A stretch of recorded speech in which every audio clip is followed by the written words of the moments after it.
Hi friends, in this video I will tell you the wiring connection of this energy meter with the DPDT switch, double pole double throw switch. You can see the switch here.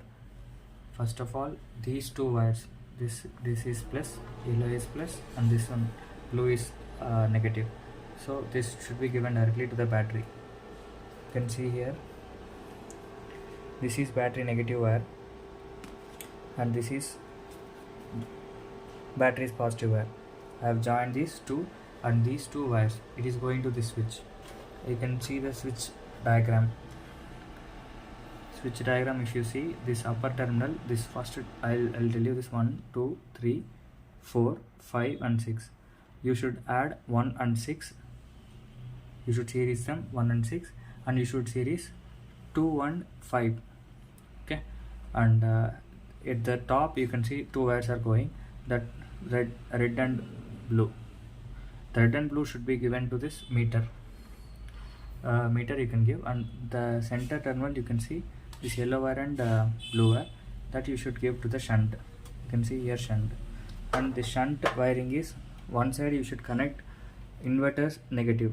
See, this is inverter charging negative and this one is solar charging. Solar from PWM you are getting this plus minus, that minus you should give here. On the other side you can see there is only one terminal. That one terminal you should give directly to the battery. Directly you should give it to the battery, and the plus remains as it is. Plus should be from inverter plus, you should give directly to the battery, and the solar plus, this wire, yellow wire, you can see it is given directly to the battery. Yeah friends, this switch I will explain you. You can see here 1, 0 and 2.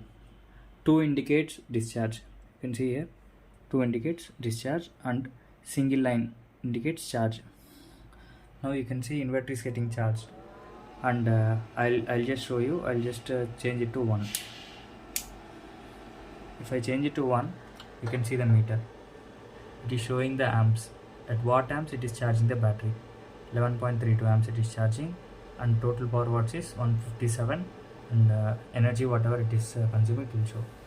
If I change it to this two lines 1, it will show the total load. I'll just connect on the load. You can see now UPS mode is on. Now you can see the ampere. It is taking 4.91 amps from the battery. It is going to the inverter. See, around 61 watts. This is a solar charge controller. Thank you friends. Please do support, like, share and subscribe.